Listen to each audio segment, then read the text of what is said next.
1600കളുടെ തുടക്കത്തിൽ ജ്യോതിശാസ്ത്രജ്ഞനായ ജൊഹന്നാസ് കെപ്ലറാണ് ബഹിരാകാശ ജീവിതത്തെയും യാത്രയെയും കുറിച്ച് ആദ്യമായി എഴുതുന്നത്. പതിറ്റാണ്ടുകൾക്കിപ്പുറം 2024 എത്തി നിൽക്കുമ്പോൾ മനുഷ്യൻ ബഹിരാകാശത്തെയും കയ്യിലൊതുക്കി ഗ്രഹങ്ങളിലേക്ക് സഞ്ചരിച്ചു കഴിഞ്ഞിരിക്കുന്നു. കൗതുകങ്ങൾ ഏറെ നിറഞ്ഞ ബഹിരാകാശ ജീവിതത്തെയും കഴിഞ്ഞ 20 വർഷത്തിലേറെയായി ഭൂമിക്ക് പുറത്ത് മനുഷ്യരുടെ സ്ഥിര സാന്നിധ്യവുമുള്ള അന്താരാഷ്ട്ര ബഹിരാകാശ നിലയത്തെക്കുറിച്ച് കൂടുതൽ മനസ്സിലാക്കാം. ഭൂമിയിൽ നിന്നും ഏകദേശം 400 കിലോമീറ്റർ ഉയരത്തിൽ സ്ഥിതി ചെയ്യുന്ന ഏറ്റവും വലിയ ബഹിരാകാശ മനുഷ്യനിർമ്മിതിയാണ് അന്താരാഷ്ട്ര ബഹിരാകാശ നിലയം ഇന്റർനാഷണൽ സ്പേസ് സ്റ്റേഷൻ അഥവാ ISS. American, Russia, Canada, Japan, മറ്റ് 11 യൂറോപ്യൻ രാജ്യങ്ങളുടെ സംയുക്ത പദ്ധതിയാണ് ISS. 1998നും 2011നും ഇടയിലാണ് ഇതിന്റെ പ്രധാന നിർമ്മാണം പൂർത്തിയായത്. ISSന്റെ ഓരോ ഭാഗങ്ങളും നിർമ്മിച്ചിരിക്കുന്നത് വ്യത്യസ്ത രാജ്യങ്ങളിൽ നിന്നാണ്. പിന്നീട് അവയെ റോക്കറ്റ് ഉപയോഗിച്ച് ബഹിരാകാശത്തെത്തിക്കുകയും അവിടുന്ന് കൂട്ടിച്ചേർക്കുകയും ചെയ്തു.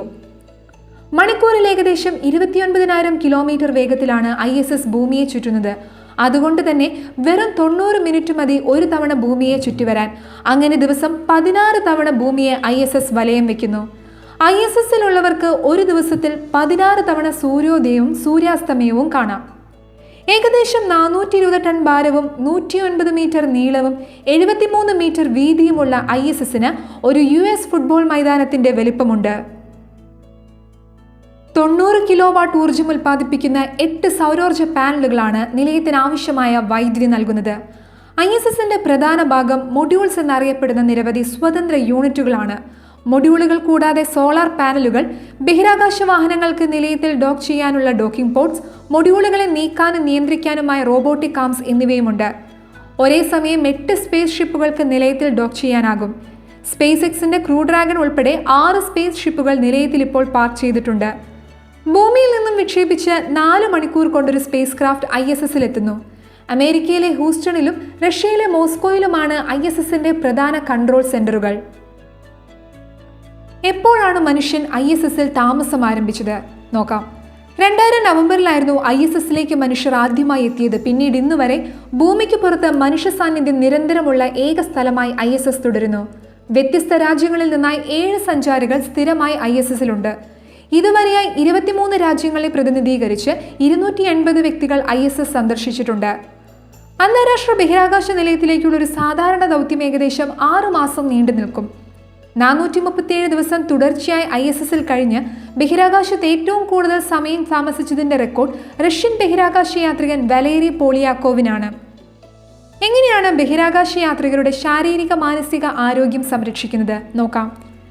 ഓരോ ബഹിരാകാശ ദൗത്യത്തിനും മുൻപും പിൻപുമായി യാത്രികരുടെ ആരോഗ്യം സംരക്ഷിക്കുന്നതിനായി ബഹിരാകാശ വൈദ്യശാസ്ത്രത്തിൽ പ്രത്യേകം പരിശീലനമുള്ള ഫ്ലൈറ്റ് സർജൻ എന്നറിയപ്പെടുന്ന ഡോക്ടർമാരുടെയും സൈക്കോളജിസ്റ്റുകളുടെയും പ്രത്യേക സേവനം നാസയ്ക്കുണ്ട്. നിലയത്തിൽ നിന്നും യാത്രികർക്ക് അവരുടെ കുടുംബാംഗങ്ങളുമായും സുഹൃത്തുക്കളുമായും ഇമെയിൽ ചെയ്യാനും വീഡിയോ കോൺഫറൻസ് നടത്താനുമുള്ള സൗകര്യവുമുണ്ട്. ഗ്രാവിറ്റി വളരെ കുറച്ച് മാത്രം അനുഭവപ്പെടുന്ന മൈക്രോ ഗ്രാവിറ്റി എന്ന അവസ്ഥയാണ് ISSൽ. ഈ മൈക്രോ ഗ്രാവിറ്റി അസ്ഥികളുടെ സാന്ദ്രത, പേശികളുടെ ആരോഗ്യം, ഹൃദയാരോഗ്യം എന്നിവയെല്ലാം ദോഷമായി ബാധിക്കുന്നു.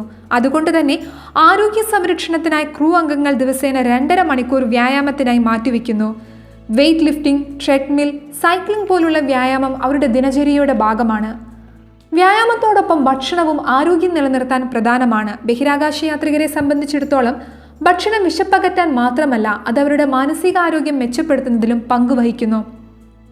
യാത്രികർക്ക് അവരുടെ രാജ്യത്തെ തനത് വിഭവം ഉൾപ്പെടെയുള്ള ഇഷ്ടവിഭവങ്ങൾ ഇന്ന് ലഭ്യമാണ്. ഇതിനായി ഹൂസ്റ്റണിൽ നാസയ്ക്ക് സ്പേസ് ഫുഡ് സിസ്റ്റം ലാബ് തന്നെയുണ്ട്. ഇവിടെ ഉണ്ടാക്കുന്ന ഭക്ഷണങ്ങൾ പ്രത്യേക രീതിയിൽ പ്രോസസ് ചെയ്ത് പാക്ക് ചെയ്യുന്നു. എന്താണ് ISS മാനവരാശിക്ക് നൽകുന്ന പ്രയോജനങ്ങൾ? കോടിക്കണക്കിന് രൂപ മുതൽ മുടക്കി ഇന്നും ISS നിലനിർത്തിക്കൊണ്ടുപോകാൻ കാരണം അത് മാനവരാശിക്ക് തുറന്നിടുന്ന അനന്തമായ സാധ്യതകളുടെ ലോകമാണ്. കഴിഞ്ഞ 2 ദശാബ്ദക്കാലത്തെ ISS ഗവേഷണം വഴി ചന്ദ്രനും ചൊവ്വയും ഉൾപ്പെടെ മറ്റു ഗ്രഹങ്ങളിലേക്കുള്ള പര്യവേക്ഷണത്തിന് സാങ്കേതിക വിദ്യകൾ കണ്ടെത്താൻ സഹായകമായി. അതോടൊപ്പം നമ്മുടെ പ്രപഞ്ചത്തിന്റെ നിഗൂഢതകൾ അനാവരണം ചെയ്യാനും ഭൂമിയെക്കുറിച്ചുള്ള ശാസ്ത്രീയ ധാരണകൾ മെച്ചപ്പെടുത്താനും ISSൽ നടക്കുന്ന ഗവേഷണങ്ങൾ കാരണമാകുന്നു. മനുഷ്യന്റെ ബഹിരാകാശ സ്വപ്നങ്ങളെ പൂവണിയിച്ച ISSന് റിട്ടയർമെന്റ് പ്രഖ്യാപിച്ചിരിക്കുകയാണ് നാസ. 1998 നിലയം വിക്ഷേപിക്കുമ്പോൾ 15 വർഷമായിരുന്നു കാലാവധി.